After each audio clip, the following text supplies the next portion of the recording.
The following podcast may contain discussions supported by science that may be considered dangerous to some listeners and conspiracy theorists. Discretion is advised. The Three Down Greencast is brought to you by Lucky Bastard Distillers, Saskatchewan's premier distillery, and by the Pile of Bones Brewing Company, brewed in the heart of Regina.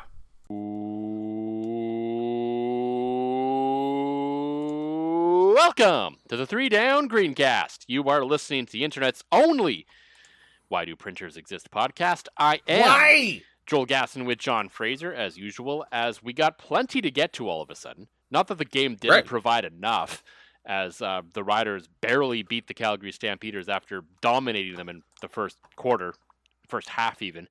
So we will get into that game, of course. We will get into discussions around the new turf that may be coming to Mosaic Stadium, or at least should be coming to Mosaic Stadium. And then also, as we record this on Tuesday, June 23rd, the Riders finally revealed their Prairie Blizzard jerseys, and oof. Yeah, that was a choice. Yeah. So we will get into that as well.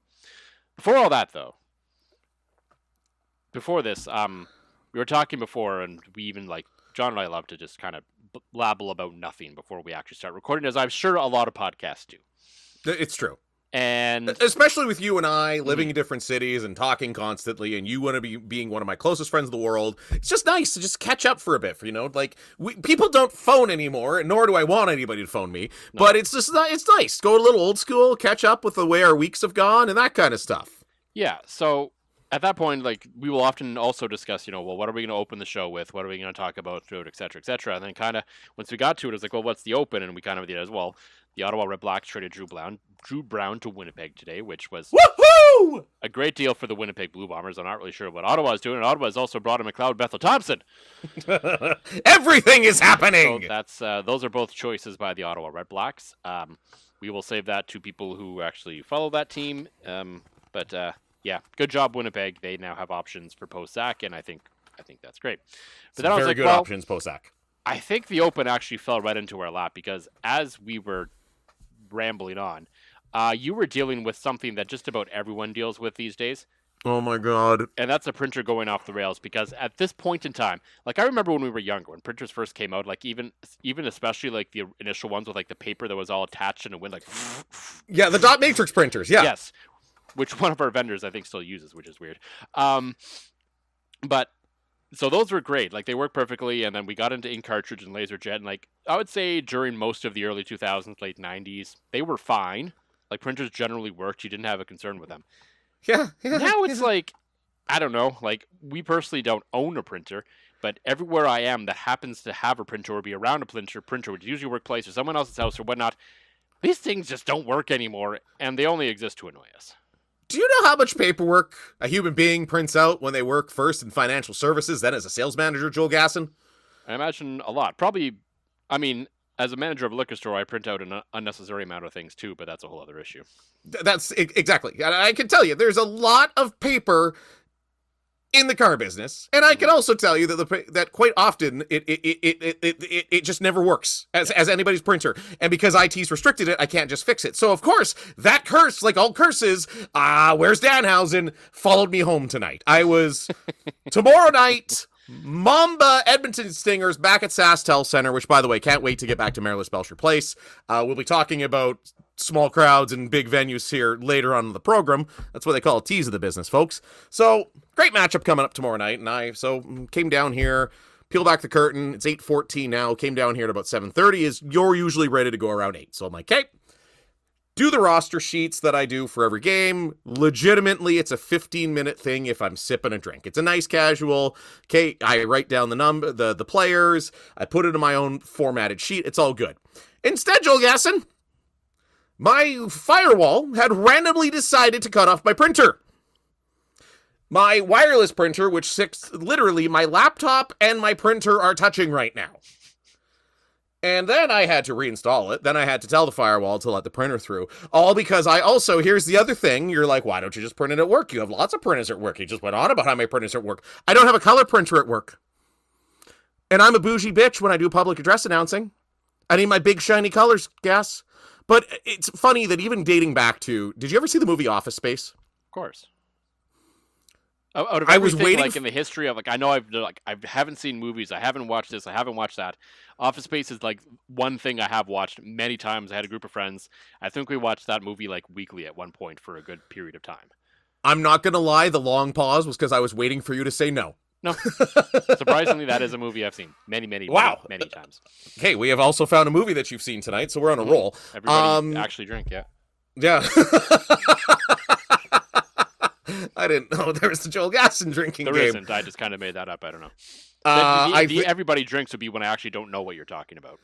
That's fair. Okay, that one we can add to the list. But regardless, I love how that movie came out in like the late 90s? And one of the most iconic scenes is the three main characters just beating the shit out of a printer. Yeah. And here we are almost 40 years later, Joel. Ugh. And all I can think about is throwing my printer out a window. But instead, it finally complied after threats. And I have my rosters ready to go for tomorrow night's Mamba game. But this was going to be a single fist episode. Had my beer. I'm like, hey, and it's even. We'll get to it in a minute. It's even a light beer. Ooh. After all this, there's now a giant-ass glass of vodka beside me. It really doesn't take much to set you off and have to go in that direction, does it? It's like, oh, no, this is really hard. I really... Oh, mild inconvenience. I guess I'll drink tonight. Welcome to the John Fraser Experience, everybody. Yeah. I guess I got something far more useful on the weekend, of course. It was Father's Day on Sunday. Yes. And, I heard about everything you got. You got, like, all these nice golf shirts and speaker magnets and the whole thing. So basically, we're ready to go for the 40th in BC. Oh, yeah, 100%. We now have Bluetooth speaker, phone magnets. I got, like, 4 golf shirts. Father's Day was basically prep for the 40th trip to BC. Fair enough. My wife, apparently, Jenny, on Saturday while I was at work, decided to take my daughter Caden's shopping. And so I guess there's a thing where it's like online. It's like, even though she's only 3, it's like, hey, just go let her pick a thing or two from the store to be like, hey, what do you want to give Daddy tomorrow? Okay. And so when they were going through, I guess she made a few choices, but like there was this little like fruit tray plate. It's shaped like a lemon. It looks like a lemon. Very cute, actually. It's a lemon plate. If you follow me on Blue Sky, you've seen the photo. You already know the story. She was apparently obsessed with giving me this plate. Like there was this other like sort of ice box that I also got, like the ice tray to put like the one you have but not filled with asbestos and not shaped like a golf ball. So it's the same kind of idea, but not full of chemicals.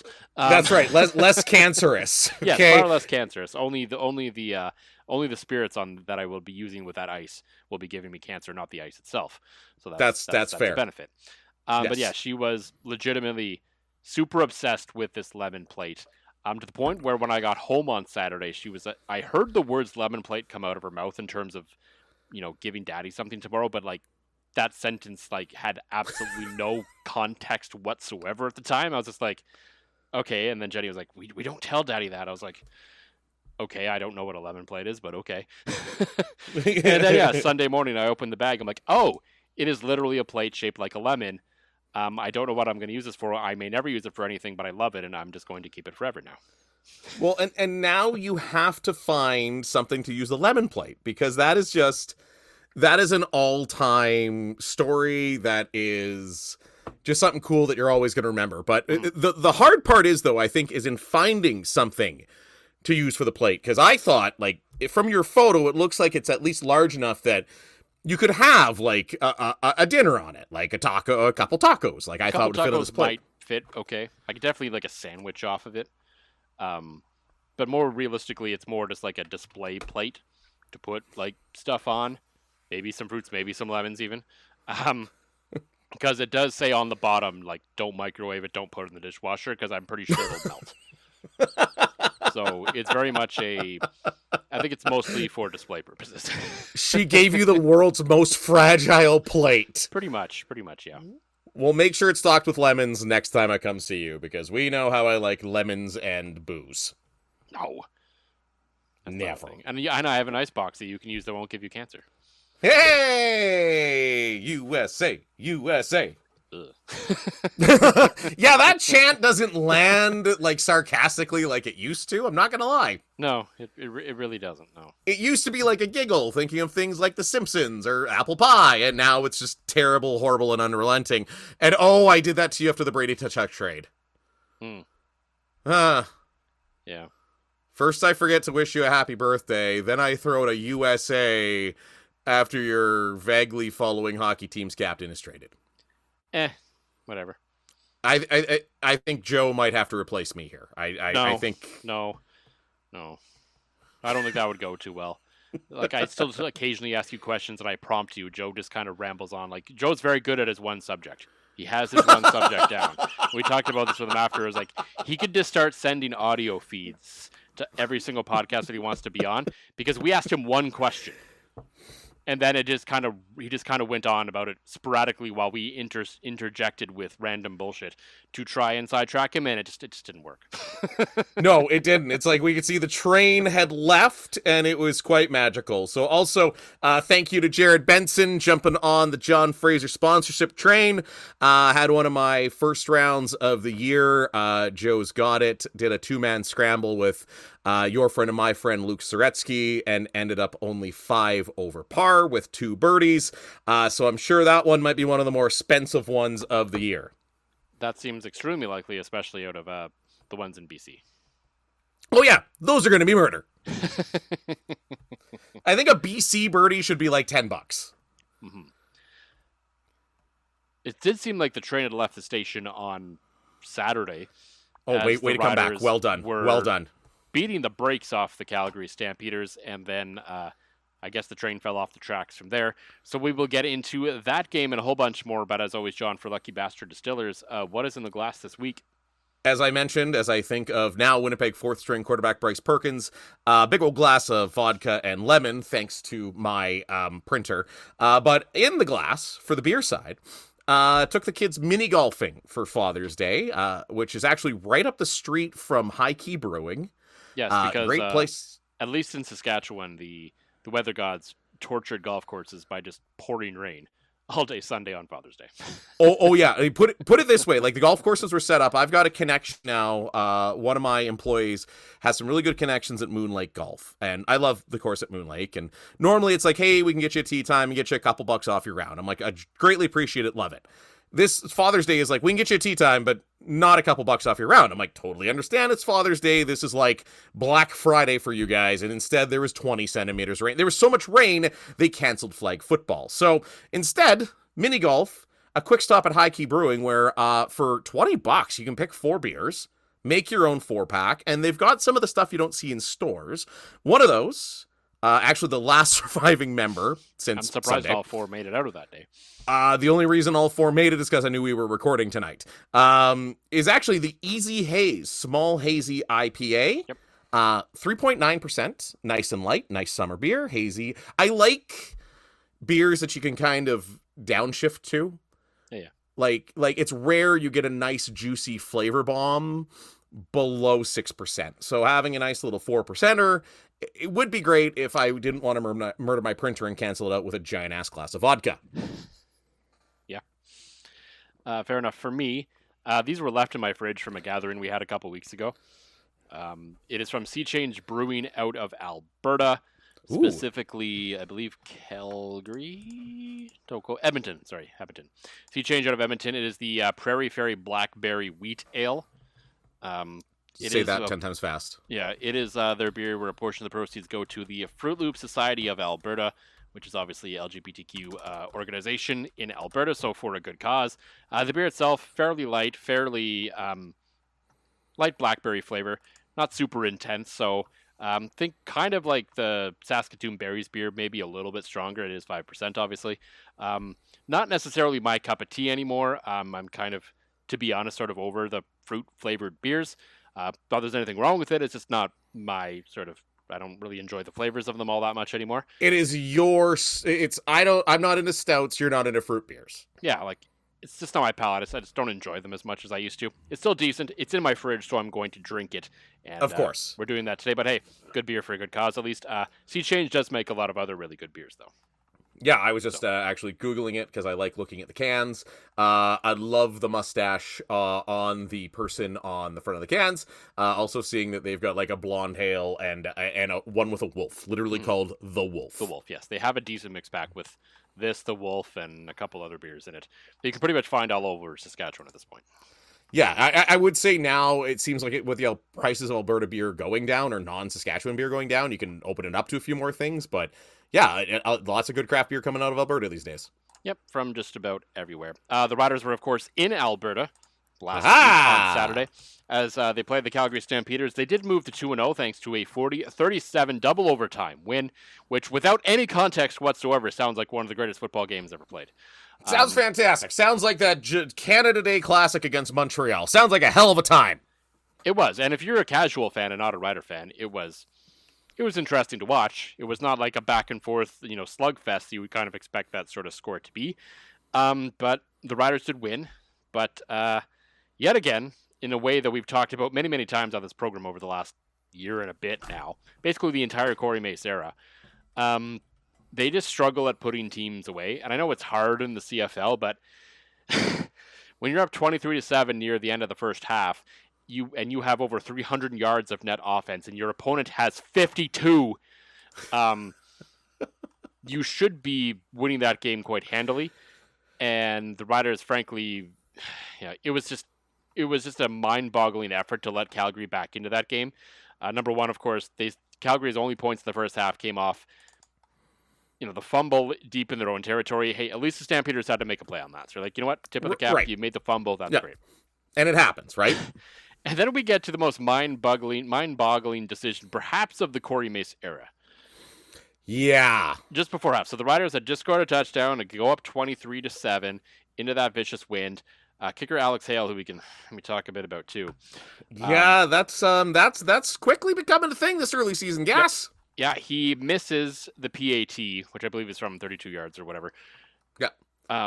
Into what is a pretty weird wind at McMahon Stadium that night. Apparently not necessarily strong straight on breeze all the time, but a lot of the time, and it's just kind of moved around a lot. So a tough night to kick. We'll give him that. So he just missed that.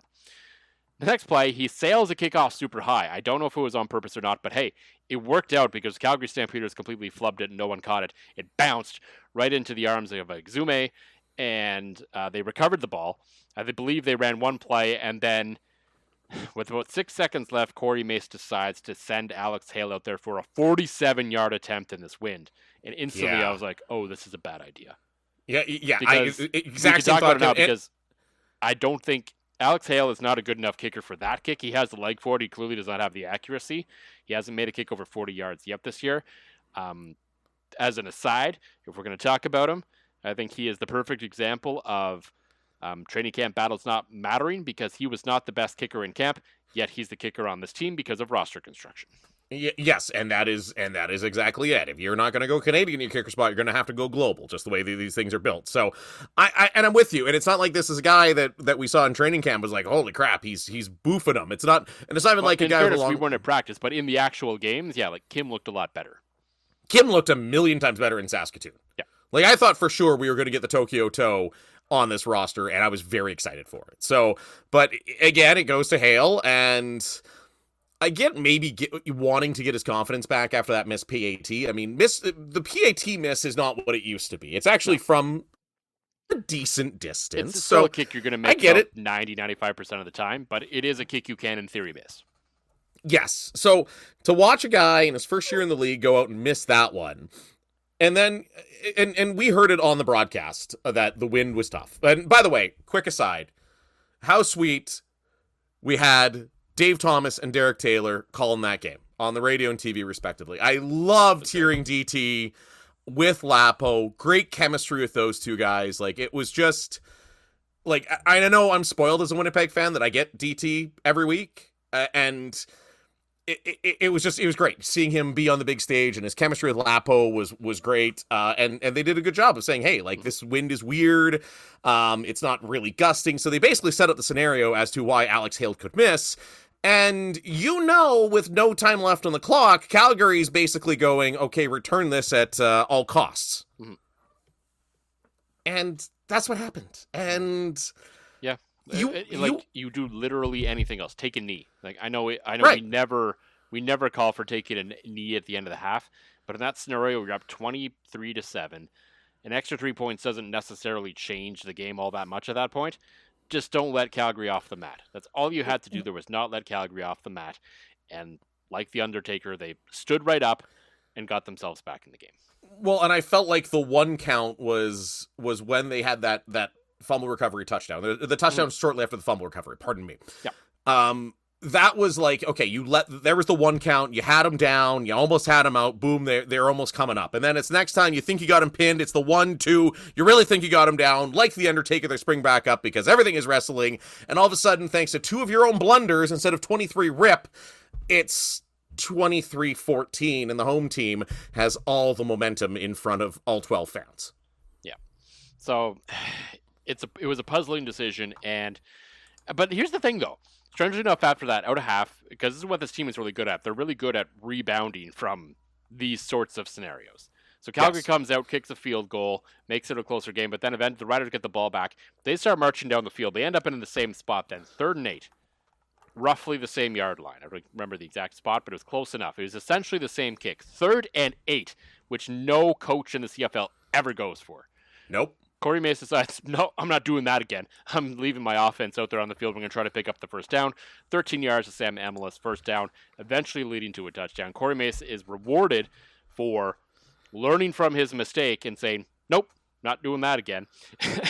And then after the touchdown, he also went for 2, which because of the missed PAT made sense, but also because of the wind and the kick and everything else with that also made sense. So they go up 31-17. In that moment, you're like, okay, everything's fine. They're back on track. Everything looks good. They should be fine from here on out. And then all of a sudden, the defense forgets how to tackle Dietrich Mills. He goes off for over 60 yards in the fourth quarter after doing jack through the first 3. And it's like, okay, Here we go again. With making a game far more interesting than it deserved to be. And had Dave Dickinson had the guts to do the correct thing and go for 2 when they tied the game late, Calgary would have won in regulation and would have actually ended up going on to win the game. Certainly. I will say one thing about Corey Mace is this man clearly learns from his mistakes. Yes. It's not the first time we've talked about them in this regard, where he is both, in a roundabout way, the good and the bad of the game. Certainly, right? The bad, sending out a rookie kicker into a weird win for a 47-yarder when time's expiring, there's zero chance that they're just going to take a knee. They're running this thing out for sure. The good, then going for it in a spot on the field. Now, this is a thing I think you're going to see more next year when the goalposts are the back of the end zone. Yeah. You're kind of in no man's land in that spot of the field. Yeah. And I'm shocked more teams don't go for it more often. Like, you're either trying to coffin corner a punt, and again, remember the CFL kicking rules, you have to make sure it's past the 20, or it's a penalty. So I think maybe we're going to see more of this next year. I like seeing Corey Mace go for it there. If you're in that gray zone, unless you've got Sergio Castillo, that's got the leg for 60, to me, every team should always go for it in that spot because the net benefit, and I'm sure Derek Taylor's got the math someplace on why you should go for it there, but the net benefit is so much greater than either punting it or perhaps the risk of a missed field goal with a long return. Yeah, I think that's pretty clear, but I'm not confident that coaches will see it that way and think of it that way. No, of course not. But yeah, it's just another one of those games, and credit to them, they pulled it out of the fire. They found a way to get through it, and yep, they followed that pattern for a good chunk of last year and won a Grey Cup. So they got away with it, but you keep playing with fire like this, eventually you're going to get burned at a wrong time. So they were talking about it after the game. Trevor Harris and the other players were like, yeah, we can't let this happen again. We can't let this keep happening. They basically admitted they have to find ways to finish football games. Which is wild, too. Like, but the funny thing is for this team is the amount of times they do this. Yep. And their ability to just bounce back, you're never, like, you can see them, it like, speaks to the mental toughness that Corey Mace has instilled in this group, because under Craig Dickinson, one thing went wrong and the whole house of cards collapsed. Here, it's like the house of cards collapsed multiple times a game, and they're just like, whatever, we'll find a way to win.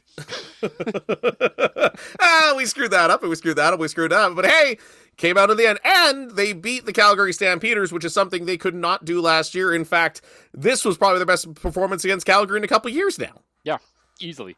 And I know minus the fourth quarter. That was not a great fourth quarter. No, it was not. And it's funny that they were all talking about, Jalen Philpott's comments about wanting to play the Riders last year, which we talked about. And it's like, okay, well, yeah, obviously you want to play the playoffs. But apparently those comments did rub the Riders the wrong way. And some players took some extra motivation out of that, apparently, which, sure, whatever, I guess. But if that was the case, you probably should have won 57-2. Not 40-37 and had the thing go to double overtime. Well, and that's it. You think especially the defense in the fourth quarter, you've had a guy that basically on offense saying, yeah, we wanted to play you, and you let their running back run for 60 yards in 15 minutes. Yeah. Like, you think, oh, yeah, we want to stop him, and we were pissed off by what he said, and okay, we're just going to arm tackle one of the best running backs in the league for the final 15 minutes. Like, again, the resilience of it all, and watching this team constantly do this, as an outside observer, like, let's face it, I'm a Winnipeg fan. I really only cheer against the Riders when they're playing Winnipeg. I'm not one of these guys that's like, brah, brah, brah, brah, the doom to the Riders, right? Yeah. I'm not. And I think this podcast is, and my multiple podcasts have proven that. But as an outside observer that just loves entertaining as hell football. Oh, it's great. As perfection.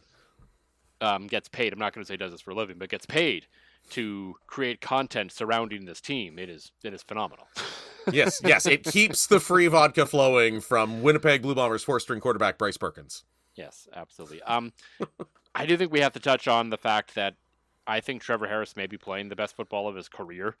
Which is insane. Right now, which is insane. Like, he's like as old as us. Yes, he is literally, I think I am a year older than Trevor Harris is.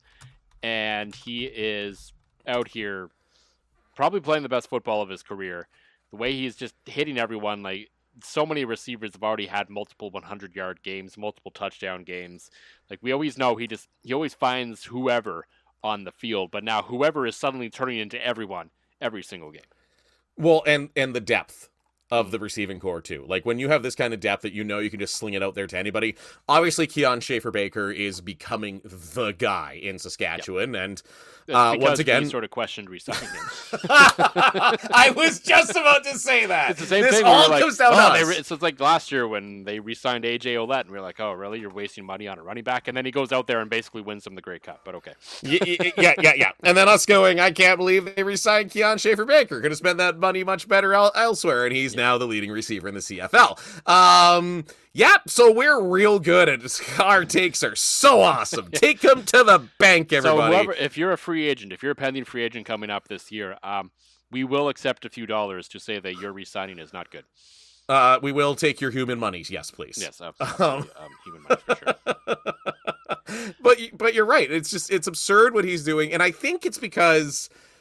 And for the record, I am 4 months younger than Trevor Harris. He's also an 86 born. So, it's funny. It's like when you approach 40, as you and I are. I'm already over. Well, that's it, right? Right? I sometimes forget you're actually a little older than me. Anyway, so as you approach 40, you kind of realize you are who you are. Right, you're if you haven't changed this much, your frontal lobe is completely grown. You've lived a life, half a life of experiences. This is kind of who you are now at 40 years old, and I feel like that's almost in the best way for Trevor Harris. He realizes he's not gonna go and rush for 30 yards, and he's not gonna sling it deep every single play. He knows he's just gonna spread it out. He's going to find the guy that's open. The guy is brilliant at reading defenses, and boom, boom, boom, boom, boom. And it helps that Jeremy O'Day has done, A, he's been great with Canadians. B, he's been almost even better with signing and drafting receiving talent for Trevor Harris. And Trevor Harris right now is the perfect quarterback for this team. Yeah. There's so much talent to go around. He's keeping everybody fed. AJ Ouellette's getting 18 carries. You look at the target spread, 9 for Schaefer-Baker, 7 for Emilus, 8 for Keyshawn, 7 for Jalen, Dale Bunkin Busby with a couple, AJ Ouellette even getting in on the passing fund. Like, Trevor Harris is the quarterback that this team needs, and holy crap, do you hope he stays upright? That's more or less the issue. That's the question. Then the thing that he does have going for him is we know that he probably gets the ball out the quickest out of any quarterback in the CFL. So yes. That prevents him from taking a lot of extra hits that some other quarterbacks do take. Yes, and again, it's he gets it out quick, but he's also so good at reading the defense and making that decision, because that's so key to quarterbacking. I mean, you look at the latter years of Tom Brady, and I know Harris is on the TB4 method or the TB12 method, and I'm not saying that Trevor Harris is Tom Brady, but for two guys in their 40s, they look very similar. Get it out quick, make your decision, and don't turn it over. And I would agree with you. I think that's an accurate take, that it's probably the best ball he's played of his life. Mm-hmm. Which does bode well for the Riders heading into a Grey Cup year in 2027. And I don't know how much of it is making the way up to Saskatoon, but there's definitely conversation heading around Regina right now, because before City Council is, of course, the plan to finally change the turf at Mosaic Stadium, as we're at the 10-year point, and it needs to be done. Also some video board stuff, which apparently they did not consider vibrations from the train that is literally like 5 feet away.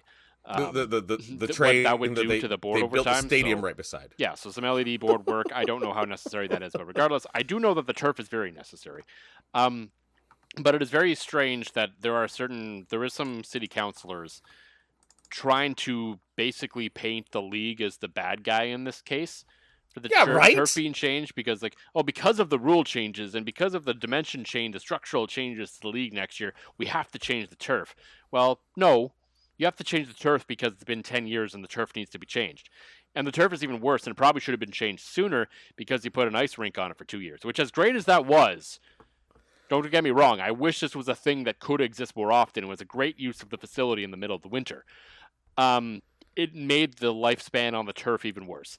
And I don't think there is a coincidence that we see a higher number of injuries, at least anecdotally. It feels like we see more injuries at Mosaic Stadium during Rider games, not necessarily for the Riders, for both teams, because of how old and bad that turf is. Remember so that the turf practice needs to be changed, and yeah, I'm sort of like I also don't necessarily disagree that perhaps the team, I don't know if the league, it's not the league's problem. The team maybe should at least be chipping in for changing this turf, because they are the ones that pretty much exclusively use it at this point. The Rams play there a little bit. The Thunder might play the Hilltops there once a year. And that's more about it. You got a little bit of high school football on there, but they're obviously not contributing. So, should the Riders pay for part of this or all this? Yeah, maybe. I am open to that discussion. But do not be blaming the changes to the CFL on why this is happening, because this has to happen. And if it was relatively newer turf and you never stitched the damn thing, you wouldn't have had to change the turf at all. So let's remember that in the first case. It's true. If you could have and the thing is too, is not stitching the turf means you can actually replace sections of said turf that aren't completely worn out, like probably your end zones, right? And I also laugh that as we're sitting here tonight, the Riders come out and said, in the midst of all this heat, I don't disagree. The team should be chipping. Really getting that much heat about it. I think council's trying to make this a thing, but I don't think a lot of people are really buying it. No, certainly. Well, that's because and it's funny that the algorithm is pushing some of these into my feed about that, like blaming the CFL Sheldon of 2 and 0 is the one sharing them. So yeah, that would explain it. So, or it's just the interaction with Sheldon. He's quite vocal on social media, and I think the boys from Piffles have maybe shared or commented or whatever. But So just go out and say, hey, we think the Riders should chip in for this. Like, you can't blame the league. The league is going to do what the league is going to do. Even if the dimensions weren't changing, as I said, this turf still needs to be replaced. Everyone knew that. It was in the writing. That's why there was money put aside every year to do this. Exactly. This was something that was planned for. See, that's the funny thing, is that like we're acting like this wasn't planned for, that this is some big surprise. You know what? Guess what, folks? Turf wears out. Especially imagine the upkeep and the cost if they had real grass in there and you're changing that thing like at least once a season. In the middle of the season, like you have a turf at the start of the year, and then usually at some point over the course of an NFL season, a team with real grass changes their grass out again. Yes, they do. Or the Arizona Cardinals that have like ready to go grass, or all these European soccer Steelers usually at one point throughout the year replace the middle of the turf, and like so you see two different colored grasses for a little bit. It's weird. it is weird. I love watching it on NFL Red Zone. But it's like these European soccer clubs that have like they have like a practice pitch that folds down somehow, and then the game pitch, and look at everything they're going through with the World Cup in basically every stadium here in North America, because we all use turf instead of natural grass, right? I think the sign that the turf was done was probably the day that 3 different Rider players blew their ACLs on the same practice. Like, does nobody remember that? Like, literally, we saw 3 guys just nuke their ACLs on non-contact injuries, and that might have been the sign that, guys, it's time to replace the turf. So we're trying to city council, if you want to blame it on the league, let's put this together. You hate the players, you hate the riders, and you don't care for their knees anymore. Yeah, so this is something that has to be done. I think it was important to sort of talk about that and clear the air a little bit because, yeah, this just has to be done. It probably, frankly, should have been done last year, and I think there's a good chance it may have been changed out this year had it not been for the changes. At least I would hope. Right. We'll see where all this goes. Maybe they can get a few bucks out of someone for it. Or the other thought that I saw online, I forget who I saw it from. If the Semples want to earn some goodwill for their takeover of Real, they could just offer to pay for it. That would be it, because of course the Riders coincidentally posting a slight financial loss when everybody's bugging them to pay for the turf. It's the old order pizza and your buddy's got no money. Oh, I forgot my wallet. I guess you gotta pay it tonight. I forgot my wallet, but you have access. You can send me a transfer on your phone. No, my phone. It's acting up. I don't know how to get your phone's right there. I can see it right in your hand. What are you talking about? Battery's dead. Sorry, I know the battery's about to die. My app's locked out. It's just it's hard. And that's always the guy that wants to get wings with pizza. Yeah. The Riders could perhaps make up some revenue. Strong word on perhaps. Because maybe Prairie Blizzard jerseys were released today on Tuesday, June 23rd. And I don't know. I not that I necessarily had really high expectations for these things. Like I thought, okay, they're going to wear these once this season. They're obviously not going to be like an extravagant design like the Obsidian jerseys, right? I was expecting a mostly white thing. Obviously, white numbers, probably basically almost all white with a little bit of green in there. What we got was the road jerseys with white numbers and a white logo, because even the name is still in green, and like the green side things, whatever side panels, whatever you want to call them, armpits or whatever, are still there, and the helmet is still green. They couldn't even go out and get a white helmet for this thing back from like when they had the Stormtrooper look with the Corey Chamberlain era, love the which Stormtrooper was far more look. legitimate than when we got in this. Yeah. All they would have had to do, like, if you wanted to do, just wear your road jerseys and bring back the Stormtrooper look, because that was cool as heck. Just bring out a white helmet with the white jerseys. Everyone would have been happy. Well, I know some old school people who hate the white helmets, but that's another issue. Yeah, that's a whole other thing. Here's my tinfoil hat theory. Okay. Mm-hmm. The Riders have consistently, over about the past decade, just knocked it out of the park with their alternate jerseys. I'm talking the retros that they've worn at Labor Day and other occasions. I'm talking, I still will die in the hill. Those watermelon jerseys were sweet as hell. The Obsidian jerseys, amazing, right? It's one of those things that you grow so big that at some point you need to fall back, and I feel like this is it. And I also pray, as we gave some love to some play-by-play guys on the podcast earlier, I could not imagine having to do play-by-play with white on white from the venue. Like, you're not close at New Mosaic. No, and the BC Lions basically already came to town and did that. There's a little bit of color in their numbers, but not much. You couldn't see anything. And frankly, in person, those jerseys did not pop because they just didn't pop. They didn't look good in person. They look okay on TV, but even not just from a trying to tell who's who perspective, you want a pop of color somewhere on it. Yes, in my opinion, the Lions needed a hint of orange on them somewhere that just did not exist on that jersey. So I'm glad the Riders kept some green, but it's okay, why did we half-ass this with literally just changing the numbers and the color of the logo? Because name is still green. It's literally their road jersey with white numbers. There's no change. It's one of those. It's like back in high school or college, Gas, when it's midnight and you have an assignment for some elective class due at 8 that morning. What are you going to do? You're going to half-ass it. These are the midnight half-ass jerseys of the CFL.